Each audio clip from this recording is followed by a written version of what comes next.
Hi guys, welcome to my channel. So, file Explorer crashing after the install W22H 26H2. So first click to start and type task manager. Open it. Full screen now. Find out Windows Explorer.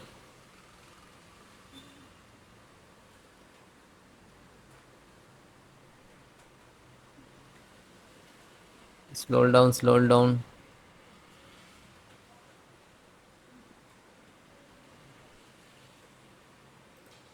You can see file Windows Explorer. Right click and restart.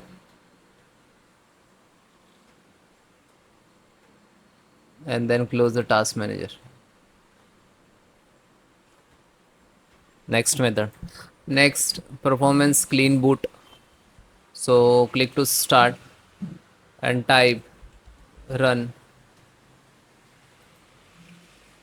and then type msconfig and then click to OK. Then click to startup, hidden services,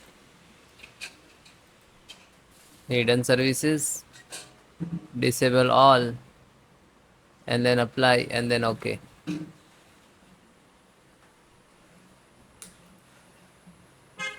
Restart later. Then next method, run startup file repair via command. So this is so important for your system. Click to start, type cmd and right click to run as administrator.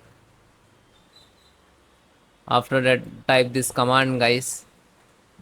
Okay, and this command also I will give in description, so you can copy and paste, otherwise you can type the manually. It will take some time depend about your system configurations. So after this I have two command which is I am giving, okay, on screen also. So apply it and this is successfully completed, then restart your system and then you have to check. So this is first command, and then second command after this completed, then use it. Then second command, this one sfc space less scan now and then hit enter. Like this is start the percentage. So it will 100% complete, then need to restart your system and then please check. So you are facing again same issue, so please comment me, I will create another video for the solution. If this is stuck on some percentage, so then guys you have to enter the select then enter, after that it will start again. Okay, like this. Then it is completed and restore, need to restart. Thank you guys.